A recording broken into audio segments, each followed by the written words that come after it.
havendo Deus antigamente falado muitas vezes e de muitas maneiras aos pais pelos profetas, a nós falou-nos nestes últimos dias pelo Filho.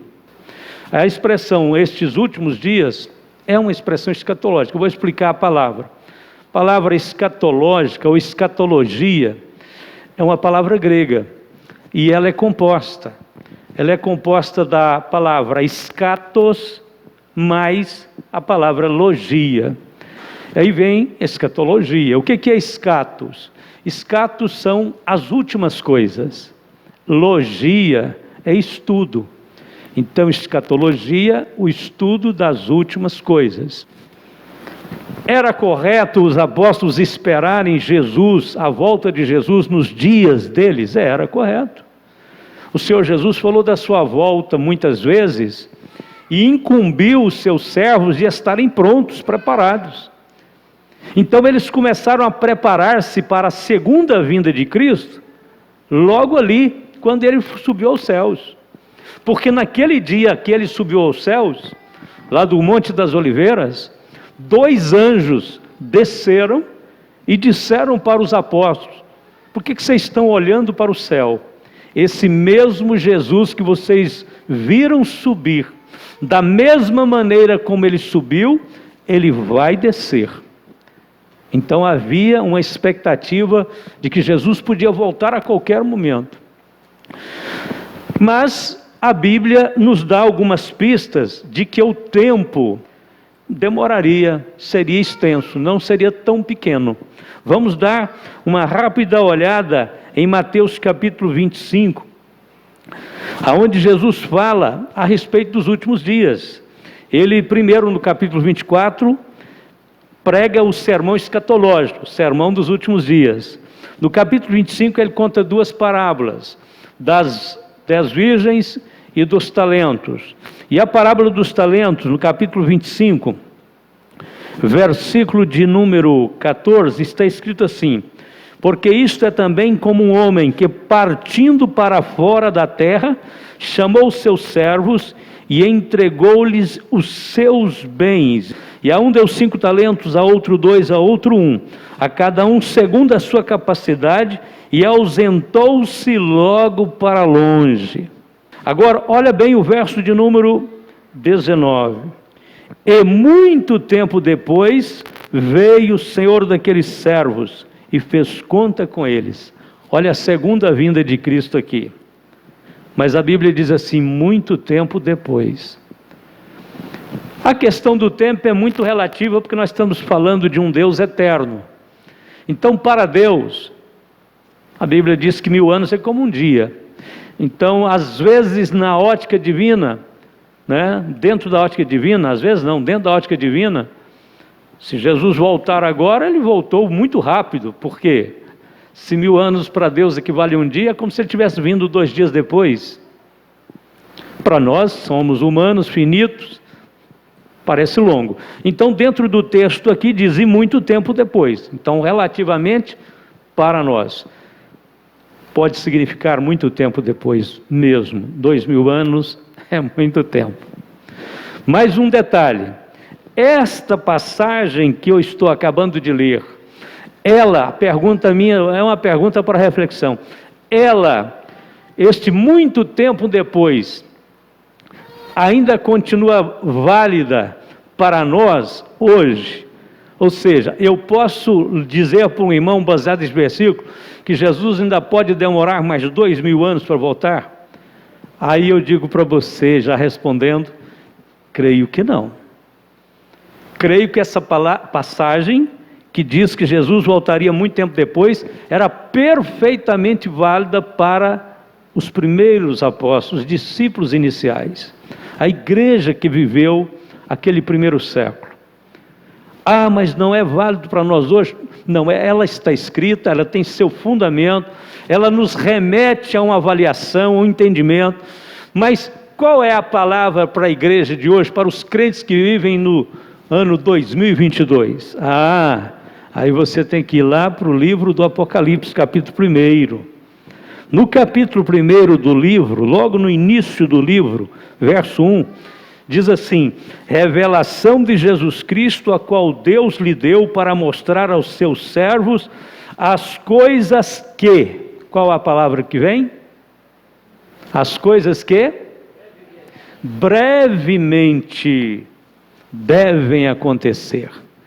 Esta é a palavra para a igreja dos dias de hoje. E o anjo que vi estar sobre o mar e sobre a terra, levantou a sua mão ao céu, e jurou por aquele que vive para todos sempre, o qual criou o céu e o que nele há, e a terra e o que nela há, e o mar e o que nele há, que não haveria mais demora. Não vai haver demora.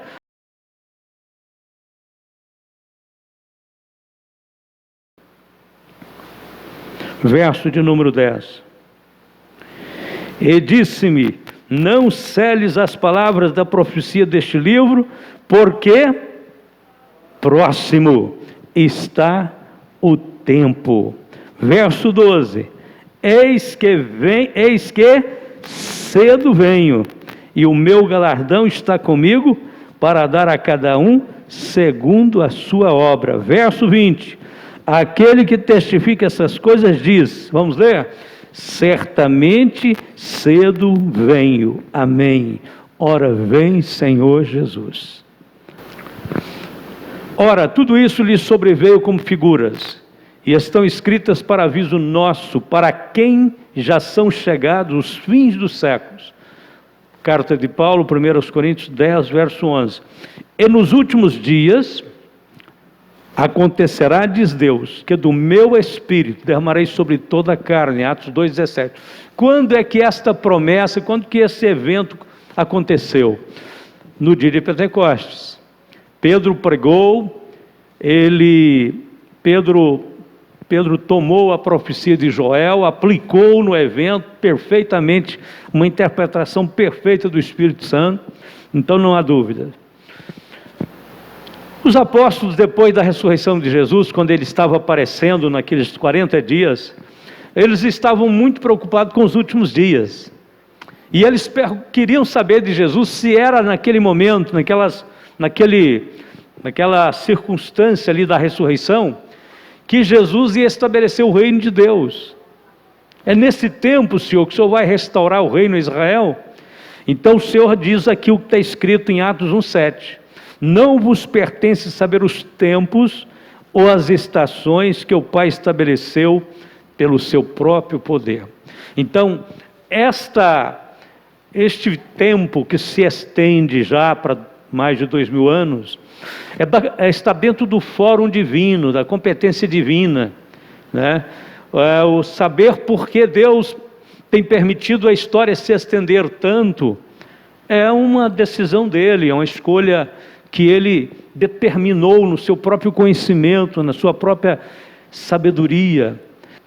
Os escritores do Novo Testamento, então, não sabiam que esse período duraria tanto, pois o dia e a hora da consumação desta era estão ocultos em Deus. Agora, há um detalhe. Os últimos dias que nós estamos vivendo já por 2000 anos, vai chegar no último dia. Ou seja, nós temos que saber que os últimos dias terá o seu último dia. Do plural para o singular. Os últimos dias se prolongaram bastante, mas o último dia virá velozmente. São os dias que Apocalipse fala que não haverá demora. Não haverá demora. E isso vai nos levando a pensar então um pouco mais. Jesus fez separação das expressões últimos dias e último dia. Ele referiu-se ao último dia em alguns textos, eu vou citar só 2. E a vontade do Pai que me enviou é esta, que nenhum de todos aqueles que me deu se perca, mas que o ressuscite no último dia. Quem me rejeitar a mim e não receber as minhas palavras, já tem quem o julgue. A palavra que tenho pregado, essa o há de julgar no último dia. João 12:48. Então, o último dia também visto como um dia de juízo. O apóstolo Pedro também distinguiu últimos tempos da expressão último tempo. Veja o que ele diz: o qual na verdade em outro tempo foi conhecido, ainda antes da fundação do mundo, mas manifestado nestes últimos tempos, por amor de vós. 1 Pedro 1,20. E depois ele diz que mediante a fé estáis guardados na virtude de Deus para a salvação, já prestes para se revelar no último tempo. 1 Pedro 1,5. A obra de cada um se manifestará, na verdade, o dia. Veja, Paulo não está dizendo assim, um dia, né? Um dia vai acontecer isso. Não, ele diz, o dia a declarará. Ou seja, há um momento na história da humanidade, que Paulo chama de o dia, que vai trazer à luz tudo que os homens fizeram, suas obras, suas palavras, seus feitos, suas atitudes. Olha, a Bíblia faz um apelo para a gente ser transparente, honesto, verdadeiro. Este dia é o dia da revelação, é o dia de estampar quem somos nós de verdade. A outra palavrinha, aquele dia, não deixando a nossa congregação, como é costume de alguns, antes admoestando-nos uns aos outros, e tanto mais quanto vedes que se vai aproximando aquele dia. Hebreus 10, 25. Por cuja causa padeço também isso, mas não me envergonho, porque eu sei em quem tenho crido, e estou certo de que é poderoso para guardar o meu depósito até aquele dia. 2 Timóteo 1, verso 12. Vamos para a próxima expressão. Muitos me dirão naquele dia: Senhor, Senhor, não profetizamos nós em Teu nome? Em Teu nome não expulsamos demônios? Em Teu nome não fizemos muitas maravilhas? O Senhor Jesus lança a mão desse termo escatológico para advertir pessoas que usavam o nome dEle, mas não o amavam. Pessoas que trabalhavam com os fundamentos, com os princípios do Evangelho, mas não vivia. Então Jesus disse: você pôde realizar obras em meu nome, mas você não me servia. E aí ele vai dizer, não, naquele dia ele vai dizer, não vos conheço, não vos conheço.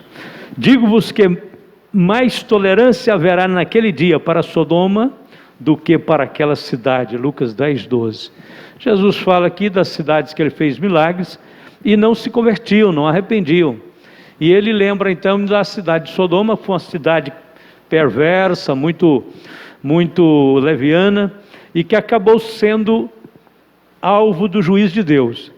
E então o Senhor disse que haverá cidades que vai enfrentar um juízo mais severo do que Sodoma, porque Sodoma não viu nenhum milagre. Cafarnaum viu muitos milagres, né? As cidades de Israel viram muitos milagres, e no entanto algumas delas até expulsaram Jesus, como Nazaré, que expulsou Jesus de lá. O grande dia, esta é uma palavra que aparece em Judas, aparece em Apocalipse. Em Judas está escrito assim: e aos anjos que não guardaram o seu principado, mas deixaram a sua própria habitação, reservou na escuridão e em prisões eternas até o juízo daquele grande dia. Algumas palavras dessas, às vezes, ela refere-se a um evento específico. Eu penso, na minha experiência de leitura da Bíblia, que Judas, quando fala o grande dia, ele está referindo ao juízo do trono branco. Em Apocalipse 6,17 diz: porque é vindo o grande dia da sua ira, e quem poderá subsistir? Outra palavra, o dia do Senhor. Essa palavra é a mais usada pelos profetas da antiga aliança. Se você abre a Bíblia em Isaías, Jeremias, Miqueias, Sofonias, o tema inteiro de Sofonias é o dia do Senhor. Estamos estudando Ezequiel e outros profetas, todos eles eles usaram a expressão dia do Senhor. Mas é interessante que no Novo Testamento, os escritores do Novo Testamento também usam. E eu coloquei duas passagens do Novo Testamento. Porque vós mesmos sabeis muito bem que o dia do Senhor virá como ladrão de noite. 1 Tessalonicenses 5:2. Mas o dia do Senhor virá como ladrão de noite. Mais uma vez combina com o que Paulo falou também. Virá como ladrão da noite, virá como ladrão da noite, no qual os céus passarão com grande estrondo, e os elementos ardendo se desfarão, e a terra e as obras que nela há se queimarão. 2 Pedro 3:10. A próxima palavra, o dia de Jesus Cristo. Tendo por certo isto mesmo, que aquele que em vós começou a boa obra, aperfeiçoará até o dia de Jesus Cristo. O dia de Jesus Cristo. Esse dia de Jesus Cristo, ele para nós, ele é o arrebatamento. Para que aproveis as coisas excelentes, para que sejais sinceros e sem escândalo algum, até o dia de Cristo. Olha, o conselho de Paulo é esse: aproveis as coisas excelentes. Eu ainda não sou perfeito, mas eu amo a perfeição.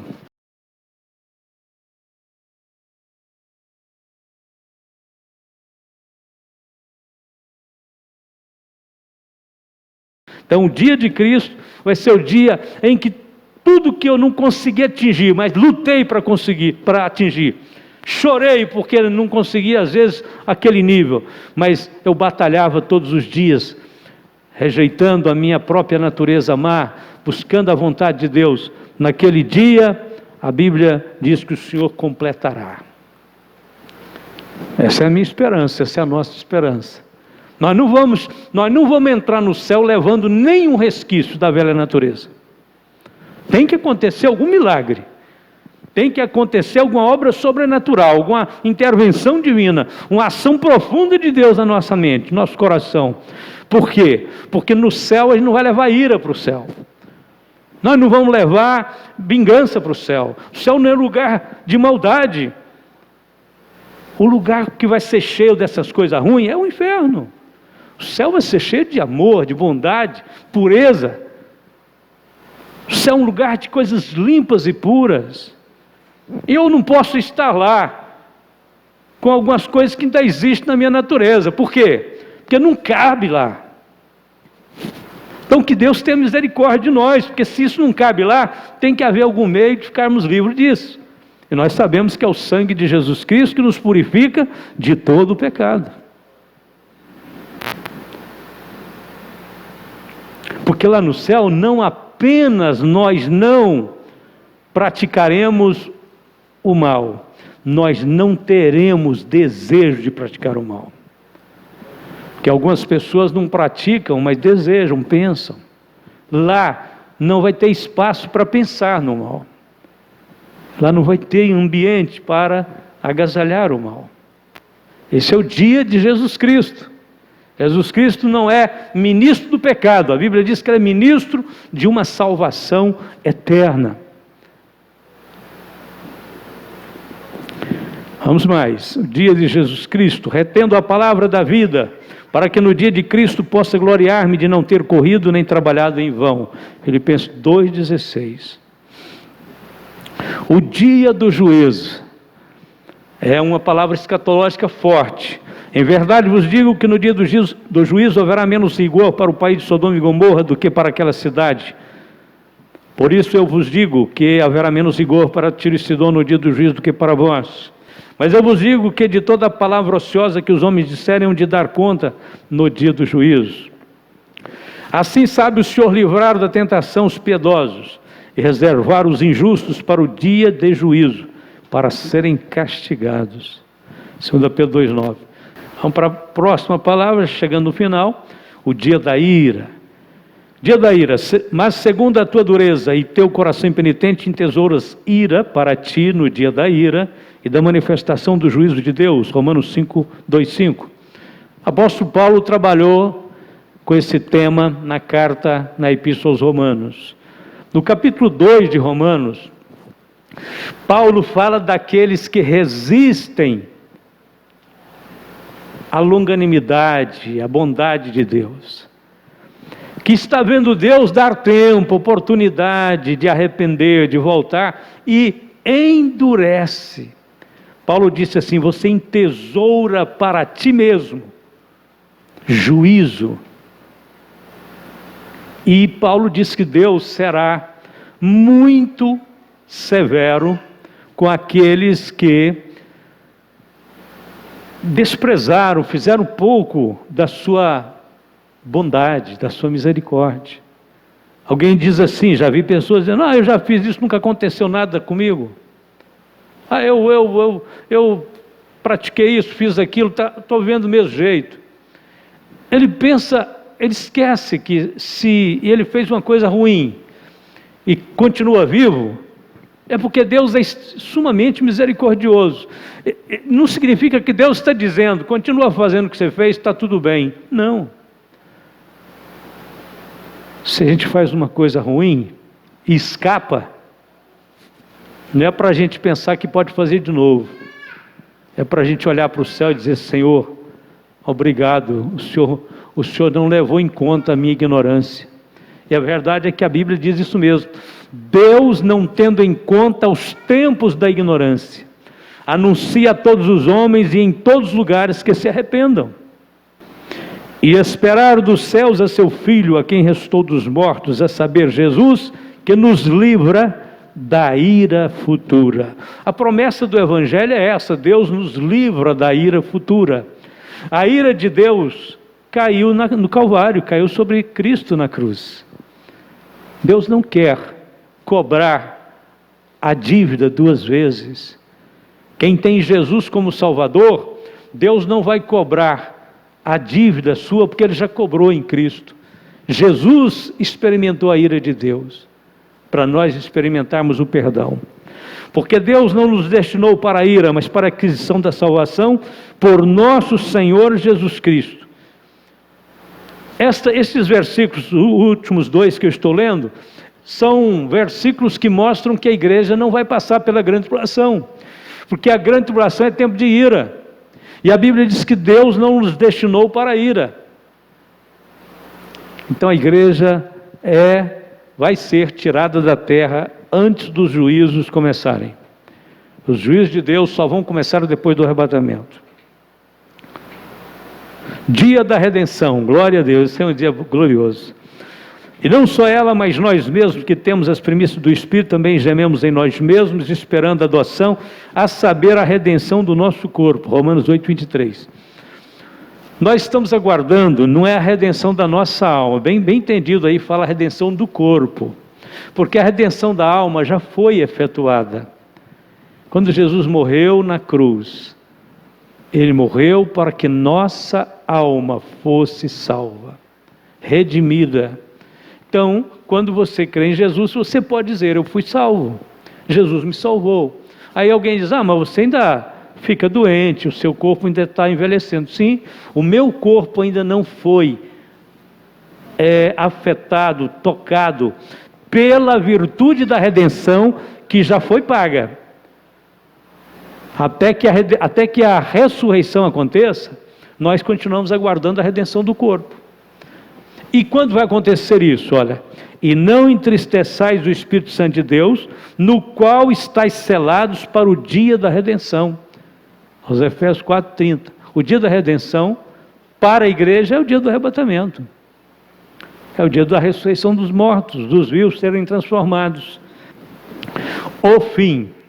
E ouvireis de guerras e de rumores de guerra, olhai e não vos assusteis, porque é mistério que isso tudo aconteça, mas ainda não é o fim. Nós estamos vivendo esse tempo. Nós já temos visto sinais de guerras, epidemias, doenças, terremotos. Alguém diz: mas isso acontece há muito tempo. Acontece há muito tempo. Isso é o princípio de dores. Isso faz a humanidade gemer, faz o ser humano sofrer. Mas é princípio de dores, ainda não é o fim. Aí nós vamos entender o que Jesus quer dizer sobre o fim. E este evangelho do reino, que aonde a Bíblia fala de reino, fala do milênio. O evangelho do reino é o evangelho que vai ser pregado no milênio. E este evangelho do reino será pregado em todo o mundo. Sim, nessa época é possível pregar em todo o mundo. Por quê? Porque não haverá limites, não haverá, por exemplo, um mundo muçulmano que não aceita um pregador do evangelho entrar lá. Se entrar, eles matam. Não pode construir igreja, é proibido. Interessante, né? Os muçulmanos vêm para o Brasil, vão para os Estados Unidos para construir suas mesquitas. São bem recebidos, têm direito, liberdade. Mas se for um pregador daqui para lá, vai lá em Marrocos, na Tunísia, vai lá, chega lá e diz: eu quero construir uma igreja do evangelho pleno aqui. A que você abrir a boca, a que você acabar de fechar a boca, você está preso e está bem arriscado já num paredão, viu? Para ser executado. Por quê? Porque eles não aceitam, eles não permitem, eles não abrem a porta para o evangelho. Mas no reino de Cristo, Cristo vai ser rei sobre a terra. Aí você fala: mas precisa de pregar o evangelho com Cristo presente? Sim, haverão nascimentos, gerações crianças nascerão, jovens, haverá a multiplicação da humanidade. O milênio vai acontecer depois da grande tribulação, o mundo vai crescer novamente, a população do mundo vai dobrar, muitas vezes a que existe hoje. Mas Jesus será rei em Jerusalém, e Ele vai enviar então pregadores para o mundo inteiro. E o que eles vão levar de mensagem? Que Jesus morreu na cruz, que Jesus é o Salvador, que Ele está em Jerusalém reinando, e que todos devem servi-lo, porque o seu reino é perfeito. Mesmo sabendo de tudo isso, que o mundo está transformado, os animais não são mais ferozes, a terra está produzindo, o mundo está lindo, está belo, vai ter muitas pessoas que não vão querer Jesus ainda. Mas o evangelho será pregado em todo o mundo, em testemunho a todas as gentes, e então virá o fim. O fim que Jesus se refere só virá depois do milênio, só depois do trono branco. Só quando realmente concluir todo o processo da redenção. Olha o que diz 1 Coríntios 15, 24. Depois virá o fim, quando tiver entregado o reino a Deus, ao Pai. Ou seja, Jesus terminou a sua obra. Quando houver aniquilado todo o império e toda potestade e força. O verso 25, que eu não coloquei, diz assim: convém que ele reine, até que haja posto todos os seus inimigos debaixo dos seus pés. Aí o Senhor Jesus volta-se para o Pai e diz: Pai, a tarefa cumprida, meu trabalho de redenção está completo, está perfeito. E Ele entrega ao Pai, certamente isso aqui vai ser muito lindo, numa cerimônia que o universo inteiro vai parar para ver a obediência do Filho, a sujeição do Filho. Você fala: mas ele não é igual ao Pai? Mas o Deus Pai, Filho, Espírito Santo, eles se submetem, eles são servos, eles são o exemplo de coerência, de justiça, de perfeição. E a Bíblia então diz que Jesus vai reinar. Isso é o milênio. É no final do milênio que Jesus aniquila toda a rebelião que existe no universo. Aí não sobra mais nenhum resquício. E Ele entrega ao Pai o reino, e a Bíblia diz que Ele continuará reinando, porque o Pai dará o reino a Ele também. Ele também será rei absoluto sobre o universo. Ele entrega ao Pai, mas continua, porque o Pai nunca, jamais deixará de ter o seu Filho reinando com Ele. Bom, é esse o nosso ensino de hoje. Que Deus possa nos abençoar, nos ajudar a olhar para frente, né? Olhar para cima, ver que só existem promessas de esperança, de bênção, de vitória para quem ama a Deus, para quem serve a Deus. Ninguém precisa ter medo do futuro. O futuro, aliás, eu estou com pressa que o futuro chegue logo, porque tudo que a Bíblia promete para nós nesses últimos dias são promessas gloriosas, né? As coisas não estão bem aqui embaixo, nem vão melhorar. Homem nenhum vai conseguir pôr esse mundo nos trilhos. Por quê? Porque a maldade do homem, o pecado do homem não deixa, né? O homem constrói, ele mesmo destrói. Estava vendo essa semana, hoje mesmo, parece, né? Os lindos prédios da Ucrânia que a Rússia está destruindo. Não sei se vocês viram numa reportagem agora de 3 dias atrás, que a Rússia, ou não sei quem, a Rússia disse que não foi ela, mas deve ter sido, explodiram uma ponte muito linda, lá na Ucrânia. Agora a Rússia diz que vai reconstruir a ponte. Você não sabe se é jogada deles para livrar eles da culpa, para dar a impressão que a Ucrânia que é a grande vilã. O fato é que eles disseram que vamos reconstruir a ponte. Quer dizer, eles destroem para depois dizer que vai reconstruir. O homem é assim, ele morde nele mesmo. Ele manda a cabeça na parede, ele mesmo se destrói, ele mesmo machuca, porque a natureza é ruim, né? É ruim. Então, a cidade tão linda daquela, demorou tantos anos para construir aqueles prédios mais lindos, aqueles apartamentos, aqueles prédios de residência, e dentro daqueles prédios tem crianças, tem idosos e tal, e eles estão destruindo, explodindo tudo. Agora estão usando os drones kamikazes, né? Vem carregado de explosivos, e os drones caem aonde eles dirigem eles e explode, destrói tudo. Então a gente fica olhando o seguinte: o homem sem Deus, ele é irreconciliável, ele se autodestruirá. A Bíblia diz que o pecado vai matar o homem, mas em Cristo Jesus temos vida e vida com abundância. Amém? Oremos. Querido Pai, meu Deus, abençoe toda a Tua igreja, Teu povo na terra, aqueles que temem o Teu nome, que os corações se abram, que todas as pessoas possam ver que Tu és a solução, a resposta, esta luz gloriosa que brilha, nos mostrando que há um céu, que há uma vida eterna, que há, Senhor, aleluia, esperança para aqueles que temem o Seu nome, porque a Tua palavra diz que o Senhor virá como o sol da justiça para todos os que Te temem. Deus Santo, abençoe que nossa caminhada seja sempre em direção às Tuas promessas, ao alvo glorioso do Teu reino, que o Senhor possa estar abençoando as famílias, abençoando as crianças, os adolescentes, guardando os anciãos. Ó Deus, abençoe este mundo, que ainda muitos, Senhor, serão salvos e convertidos em toda parte do mundo, que Teu Evangelho ajude outras pessoas a decidirem pela Tua palavra, pela verdade, pela Tua salvação. Entregamos nossa vida em Tuas mãos, obrigado por mais esse dia de vida.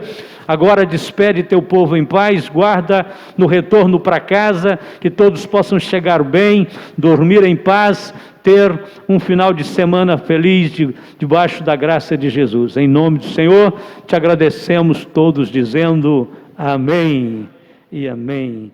Deus abençoe.